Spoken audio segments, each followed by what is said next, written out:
Good morning, students. I hope you all are taking good care of yourself. Okay, students, we have left our previous lecture with the 2 points which leads to the reversal of winds during summers. The first point is the pressure condition, that on land area there is low pressure during summers, and in ocean there is high pressure, and we all know that wind blows from high pressure to low pressure. So this is the first reason which results in reversal of winds. Secondly, we have done about Madagascar Island, that to the right side or to the east of Madagascar Island, a high pressure zone is created, and that high pressure zone intensifies the winds. It boosts up, it pushes the winds to reverse and not to move in a straight direction. So this is the second one. Now we'll be doing the third one, the shift of position of ITCZ in summer over Ganga plain. ITCZ Ganga plain के ऊपर shift हो जाता है, उस तरह से winds में किस तरह से रिवर्सल आएगा अपन वो देखेंगे. उससे पहले अपन ITCZ के बारे में पढ़ते हैं कि ITCZ है क्या एक्चुअली में. अच्छा, फर्स्ट पॉइंट, ITCZ को बोला जाएगा इंटर ट्रॉपिकल कन्वर्जेंस जोन. ये आपके एमसीक्यूज में भी आ सकता है, so you have to learn it very carefully. बिल्कुल कंफ्यूज मत होना. कन्वर्जेंस जो जोन है, कवरिंग जोन भी हो सकता है, इंटरनेशनल ट्रॉपिकल भी आ सकता है, तो हमको याद रखना है ITCZ means inter tropical convergence zone. Second point, earth revolves around the sun. ये हम सबको पता है, अर्थ अपने आप में भी रोटेट हो रहा है और वो अर्थ सन के चारों तरफ से क्या कर रहा है, उसको रिवॉल्व भी कर रहा है. सन के चारों तरफ से एक राउंड भी लगा रहा है. ठीक है. We can not always say that sun's radiations are direct only on equator. तो हम बिल्कुल नहीं कह सकते, क्योंकि अर्थ अपने आप में भी रोटेट कर रहा है और अर्थ सन को भी रिवॉल्व कर रहा है, तो हम ये नहीं कह सकते कि हमेशा ही सन की डायरेक्ट रेज अर्थ इक्वेटर पर हो. ऑल्दो इक्वेटर सबसे हॉट एरिया होता है, सबसे ज़्यादा हाई टेम्परेचर वहीं पे होता है, पर क्योंकि अर्थ जो है वो सन को रिवॉल्व कर रहा है और वो खुद भी रोटेट कर रहा है, तो ज़रूरी नहीं है कि हमेशा ही सन की डायरेक्ट रेस इक्वेटर पर आए. ऐसा भी हो सकता है कुछ सिचुएशन में जब इक्वेटर से थोड़ी सी ऊपर नॉर्दर्न हेमिस्फेयर में डायरेक्ट रेज आए और इक्वेटर से थोड़ी सी नीचे सदर्न हेमिस्फेयर में डायरेक्ट रेज आए. ठीक है. तो कब हम हमेशा ये चीज़ नहीं कह सकते कि सन की डायरेक्ट रेज हमेशा इक्वेटर पर पड़ रही हैं, क्योंकि रेवोल्यूशन और रोटेशन की वजह से जो अर्थ करता है, रिवॉल्व करता है सन को, और वो खुद भी रोटेट हो रहा है. इस वजह से जरूरी नहीं है कि सन की डायरेक्ट रेज इक्वेटर पर आए. थोड़ी सी ऊपर भी आ सकती है नॉर्दर्न हेमिस्फेयर में, थोड़ी सी नीचे भी जा सकती है सदर्न हेमिस्फेयर में. अच्छा, due to the revolution of earth around the sun it might happen the direct heat of the sun is above और बिलो इक्वेटर. वही मैंने कहा, जरूरी नहीं है कि सन के डायरेक्ट रेज इक्वेटर पर आए, थोड़ी ऊपर भी हो सकती है, थोड़ी नीचे भी हो सकती हैं. अच्छा, वो ऊपर नीचे कब होगी ये अपन देखते हैं फिफ्थ पॉइंट पे. During summers sun's direct rays are on northern hemisphere. Summers के टाइम पर सन की डायरेक्ट रेज कहाँ पे होती है, नॉर्दर्न हेमिस्फेयर पे. ये हमारी इक्वेटर है. समर्स के टाइम पर सन की डायरेक्ट रेज इक्वेटर से थोड़ी सी ऊपर नॉर्दर्न हेमिस्फेयर पे पड़ती हैं, और विंटर्स के टाइम पर सन की direct rays are on southern hemisphere. Winters के टाइम पर सन की डायरेक्ट रेज इक्वेटर से थोड़ी सी नीचे सदर्न हेमिस्फेयर में पड़ती हैं. अब ITCZ क्या है ये देखते हैं. ITCZ is a broad region that receives direct heat from the sun in above two situations. इन दोनों situations में ITCZ वही एरिया है जहाँ पे सन की डायरेक्ट रेज पड़ती हैं. इक्वेटर पर ना पड़ के जब डायरेक्ट रेज सन की थोड़ी सी ऊपर पड़े तो वो जोन हो जाता है इंटरट्रॉपिकल कन्वर्जेंस जोन, या फिर विंटर्स के टाइम पर जब इक्वेटर पर डायरेक्ट हीट नहीं पड़ती और वो थोड़ी सी नीचे पड़ती है, तो उस एरिया को बोला जाता है इंटरट्रॉपिकल कन्वर्जेंस जोन. तो जहाँ जहाँ सन की डायरेक्ट रेज पड़ती हैं इक्वेटर को छोड़ के, इक्वेटर से थोड़ी सी ऊपर या फिर इक्वेटर से थोड़ी सी नीचे, चाहे वो समर्स हो चाहे वो विंटर्स हो, उसी एरिया को, उसी ब्रॉड रीजन को, उसी बेल्ट को क्या बोला जाता है, इंटर ट्रॉपिकल कन्वर्जेंस जोन. समझ आया. सन की डायरेक्ट रेज इक्वेटर पर ना पड़ के अगर समझ में थोड़ी सी ऊपर पड़े, तो जहां वो पड़ती हैं, वो जो एरिया है जहां पे सन की डायरेक्ट रेज पड़ती हैं, उसी को बोला गया है इंटर ट्रॉपिकल कन्वर्जेंस जोन.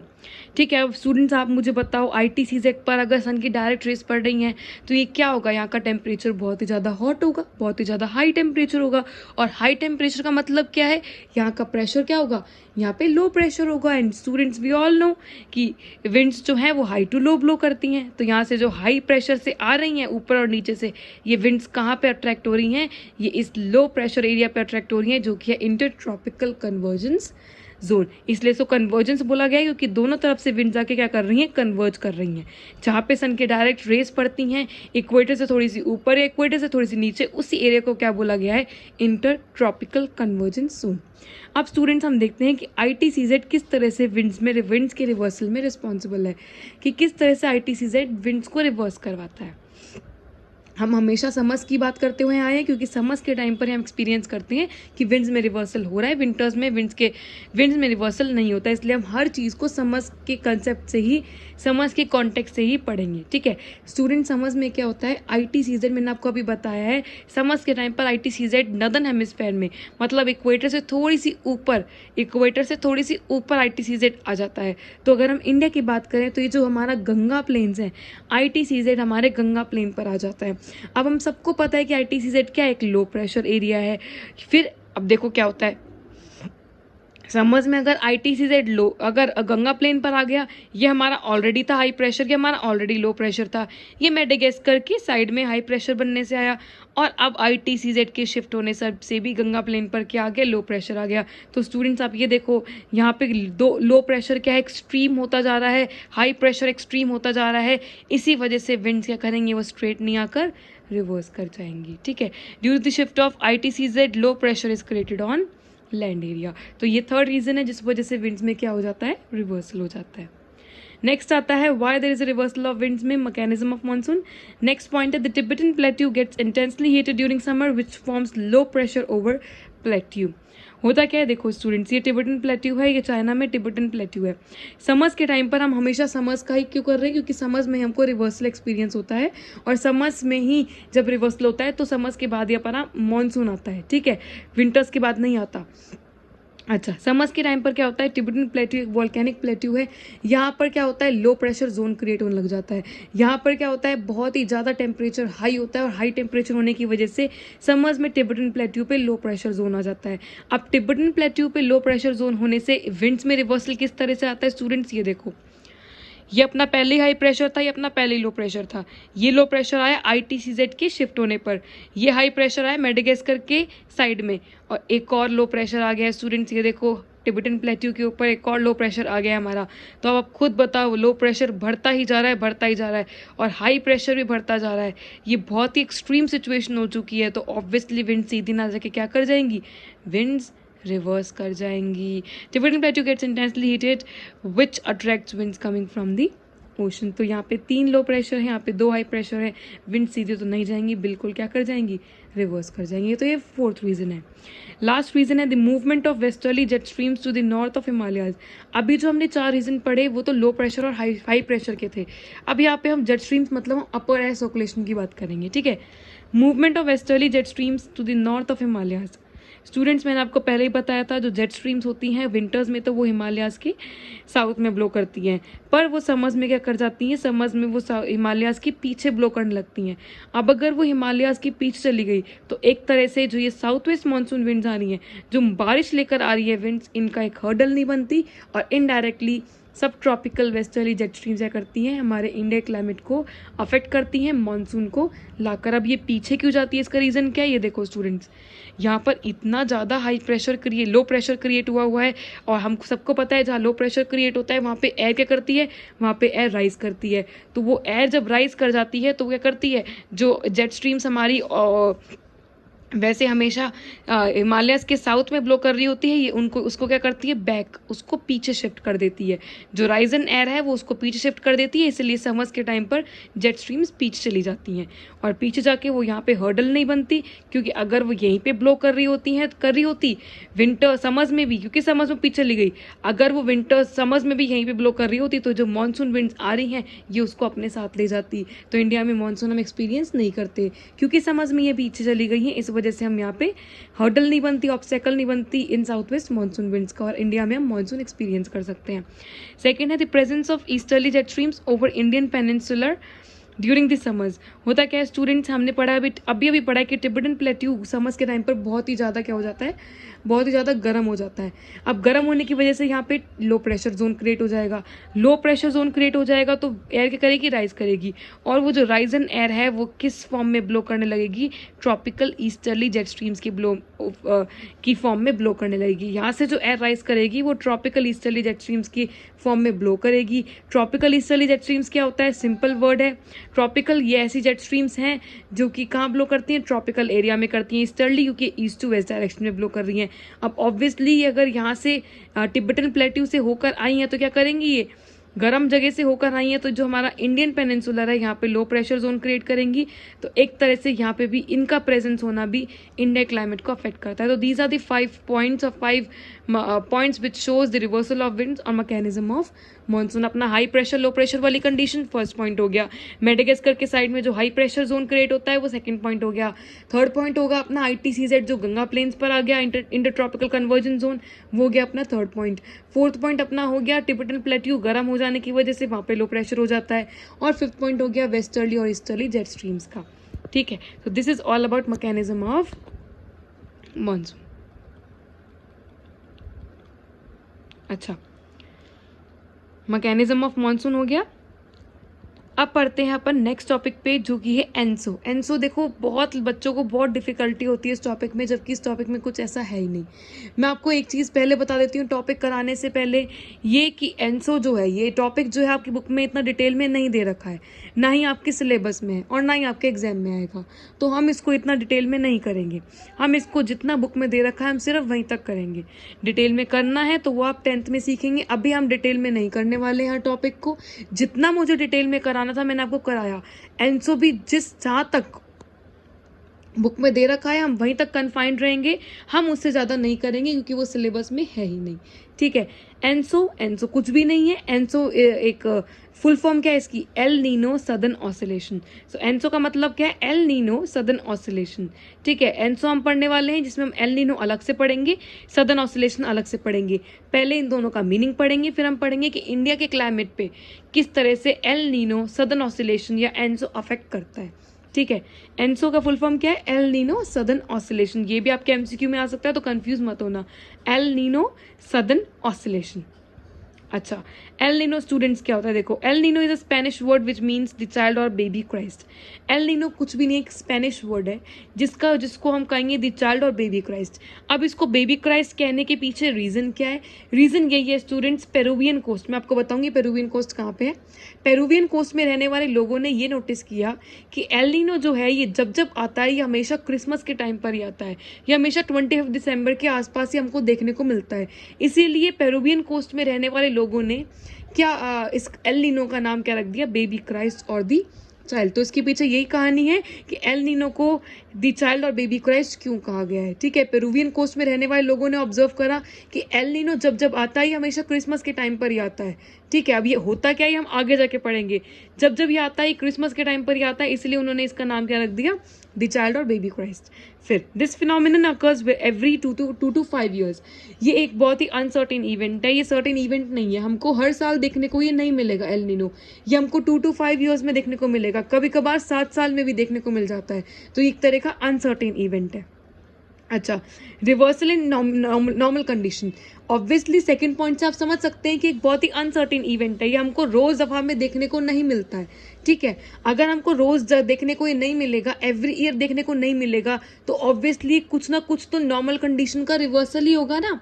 जो नॉर्मली हो रहा है, कहीं भी कुछ भी हो रहा है नॉर्मली, उसमें जब रिवर्स होगा तभी तो एल नीनो आएगा, क्योंकि एक अनसर्टेन इवेंट है, ये हमको हर रोज हर ईयर देखने को नहीं मिलता है। 2 years 3 years 4 years 5 years 7 years में भी देखने को मिलता है। तो ऑब्वियसली नॉर्मल कंडीशन का तो ये कुछ उल्टा ही होगा, क्योंकि हमेशा तो देखने को नहीं मिल रहा है हमको।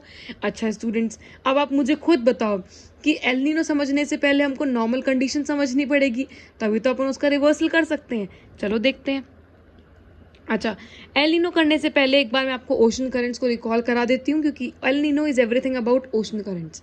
ओशन करंट्स नहीं पता चलेंगे तो आपको एल नीनो भी नहीं आएगा। ओशन करंट्स ऑल्दो आप पढ़ चुके हैं, फिर भी हम देख लेते हैं। फर्स्ट पॉइंट में लिखा है continuous movement of ocean water from one place to another. एक जगह से दूसरी जगह जब ओशन वाटर एक जगह से जब दूसरी जगह मूव करता है, उसी को क्या बोला जाता है? ओशन करंट्स बोला जाता है। अब ओशन करंट्स दो तरह के होते हैं, वार्म ओशन करंट्स और कोल्ड ओशन करंट्स। स्टूडेंट्स, हम सबको ही पता है वार्म ओशन करंट्स क्या होते हैं। अगर किसी भी एरिया पे वार्म ओशन करंट्स ब्लो कर रहे हो, किसी भी कोस्ट लाइन के पास वार्म ओशन करंट्स ब्लो कर रहे हो, तो उससे वो कोस्ट लाइन का जो टेम्परेचर है, जो क्लाइमेट है, वो भी क्या हो जाएगा? वार्म हो जाएगा। और कोल्ड ओशन करंट्स ब्लो कर रहे हो तो वहाँ का क्लाइमेट क्या हो जाएगा? कोल्ड हो जाएगा। तो ओशन करंट्स कुछ भी नहीं है, जब एक जगह से दूसरी जगह जब ओशन वाटर मूव करता है, उसी को ओशन करंट्स कहा जाता है। और ये दो तरह के होते हैं, वार्म और कोल्ड ओशन करंट्स। चलो, अब अपन चलते हैं नॉर्मल कंडीशन पे कि नॉर्मल कंडीशन आखिर होती क्या है, फिर उसका रिवर्सल क्या हो जाएगा? L Nino. Students, normal condition पे क्या होता है? ये देखो, पेरुवियन कोस्ट आप देख सकते हैं। साउथ अमेरिका में, साउथ अमेरिका की जो कोस्ट लाइन है वो पेरुवियन कोस्ट है। होता क्या है, नॉर्मली पेरुवियन कोस्ट के साइड में कोल्ड ओशन करंट्स ब्लो करते रहते हैं, ठीक है। और हमारे ऑस्ट्रेलिया के पास, हम ये पैसिफिक ओशन की बात कर रहे हैं, ठीक है, हमारा इंडियन ओशन इस साइड रह गया है, ठीक है। पैसिफिक ओशन में क्या होता है, जो साउथ अमेरिका है अपना, इसके साइड में एक पेरुवियन कोस्ट है, इसकी कोस्ट लाइन में एक पेरुवियन कोस्ट है। पेरुवियन कोस्ट के पास कोल्ड ओशन करंट्स ब्लो करता है नॉर्मल कंडीशन पे, और ऑस्ट्रेलिया के पास वार्म ओशन करंट ब्लो करता है। और जो ट्रेड विंड्स होती हैं, सरफेस विंड्स कह दो इसको, ट्रेड विंड्स होती हैं, ये भी बहुत ही ज़्यादा स्ट्रॉन्ग होती हैं। तो ये होगी नॉर्मल कंडीशन। पेरुवियन कोस्ट के साइड में कोल्ड ओशन करंट ब्लो कर रहा होता है, ऑस्ट्रेलिया के साइड में वार्म ओशन करंट ब्लो कर रहा होता है, और ट्रेड विंड्स भी बहुत ज़्यादा क्या होती हैं? स्ट्रॉन्ग होती हैं। अच्छा, एल नीनो में क्या हो जाता है? ये बिल्कुल रिवर्स हो जाता है, बिल्कुल रिवर्सल हो जाता है तीनों चीज़ों में। जहाँ वार्म ओशन करंट ब्लो कर रहा था, वहाँ कोल्ड ओशन करंट ब्लो करने लग जाता है।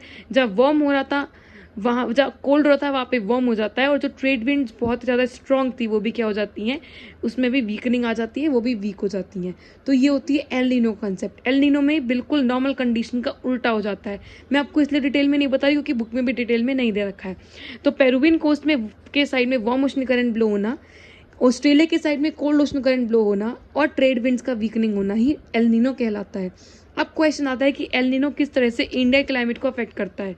तो स्टूडेंट्स, ये देखो, एल नीनो वाली सिचुएशन जो बहुत ही अनसर्टेन सिचुएशन होती है, जो नॉर्मल कंडीशन का रिवर्सल होती है, उसमें क्या होता है? पैसिफिक ओशन की हम बात कर रहे थे, ये साउथ अमेरिका है या ऑस्ट्रेलिया है, ठीक है। पैसिफिक ओशन पे यहाँ इस साइड क्या होता है? लो प्रेशर जोन क्रिएट होने लग जाता है। अब स्टूडेंट्स, आप मुझे खुद बताओ, समर्स के टाइम पर क्या हो रहा है? यहाँ पे हाई प्रेशर जोन हो रहा है,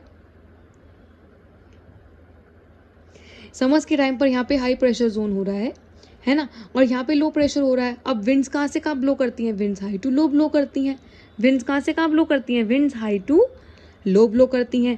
अब आप मुझे बताओ, जो विंड्स पहले यहाँ से यहाँ ब्लो कर रही थी, अब उनको एक और जगह मिल गई है लो प्रेशर जोन वाली, तो वो विंड्स यहाँ से यहाँ भी जाएंगी, वो विंड्स यहाँ से यहाँ भी जाएंगी, क्योंकि यहाँ पे भी क्या हो रहा है? लो प्रेशर जोन क्रिएट हो रहा है। अब स्टूडेंट्स, आप खुद लॉजिक लगाओ कि अगर जो विंड्स, जब सारी विंड्स यहाँ पे जा रही थी, तो इंडिया में इनफ रेनफॉल हमको देखने को मिल रही थी। पर अब ये विंड्स जो हैं, ये यहाँ पे भी अट्रैक्ट हो रही हैं, ये यहाँ पे भी अट्रैक्ट हो रही हैं, तो कुछ विंड्स यहाँ पे चली जाएंगी, कुछ विंड्स यहाँ पे चली जाएंगी, राइट। अब यहाँ पे अब वो विंड्स में सेग्रीगेशन आने की वजह से क्या होगा? इंडिया में जो रेनफॉल वैसे जो डेली बेसिस पे जो एवरी ईयर हमारी गुड अमाउंट ऑफ रेनफॉल आती थी, वो क्या हो जाएगी? थोड़ी सी कम हो जाएगी। तो यही होगा एल नीनो का इम्पैक्ट इंडिया की रेनफॉल पर। ये देखो, एल नीनो की वजह से इंडिया का जो मानसून है वो क्या हो जाता है? वीक हो जाता है, क्योंकि दोनों जगह लो प्रेशर क्रिएट होने लग जाता है। नॉर्मल कंडीशन पे यहाँ पे लो नहीं होता, एल नीनो के टाइम पे यहाँ पे लो हो जाता है। वैसे तो नॉर्मली यहाँ से यहाँ ब्लो करती विंड्स और इंडिया में रेनफॉल भी लेकर आती, पर अब एल नीनो के टाइम पर लो प्रेशर यहाँ पे भी क्रिएट हो गया, दो जगह लो प्रेशर क्रिएट हो गया, तो विंड्स अब यहाँ पे भी जाएंगी, यहाँ पे भी जाएंगी, तो इस वजह से इंडिया में रेनफॉल क्या हो जाएगी? कम हो जाएगी। तो ये है एल नीनो। एल नीनो की वजह से इंडिया का जो मानसून है वो क्या हो जाता है? वीक हो जाता है। अपन पढ़ते हैं सदर्न ऑसिलेशन, एनसो का जो सेकंड पार्ट है। एल नीनो पढ़ लिया, सदर्न ऑसिलेशन पढ़ते हैं। सदर्न ऑसिलेशन कुछ भी नहीं है, देखो स्टूडेंट्स क्या लिखा है? Change in pressure condition over southern oceans. Southern oceans में हम किसकी बात करेंगे? पैसिफिक ओशन और इंडियन ओशन। इंडियन और पैसिफिक ओशन की जो प्रेशर कंडीशन है वो चेंज होने से किस तरह से इंडिया क्लाइमेट पे अफेक्ट करते हैं, उसको अपन पढ़ते हैं। सदर्न ऑसिलेशन कुछ भी नहीं होता, जब प्रेशर कंडीशन इंडियन और पैसिफिक ओशन में चेंज होती है उसको सदर्न ऑसिलेशन बोला जाता है। ये सदर्न क्यों?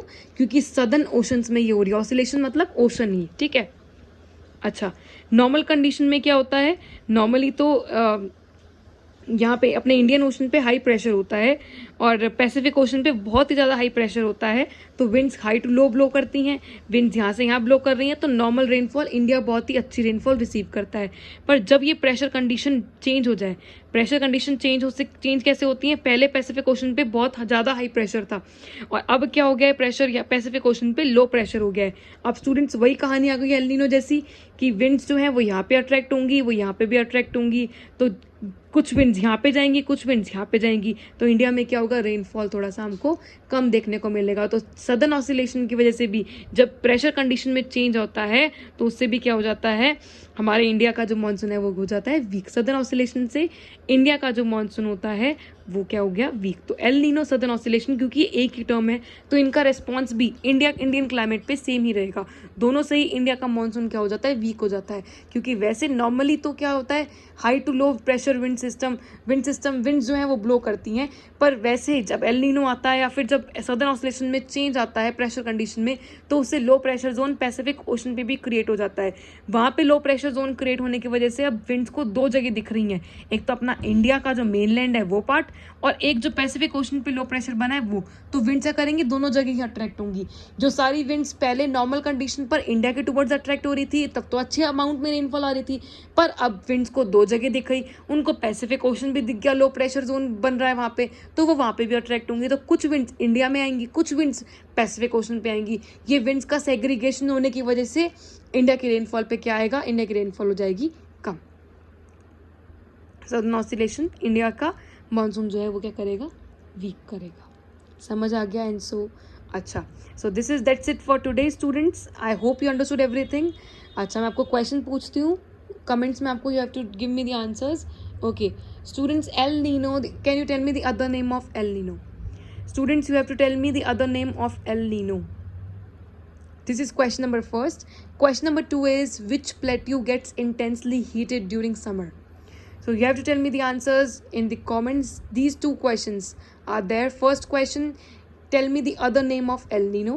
Second question, which plateau gets intensely heated during summer? So these are the two questions. You have to tell me the answers in the comments. That's it for today. I hope you understood everything. And if you have any doubts or queries, feel free to ask me. Thank you and bye-bye.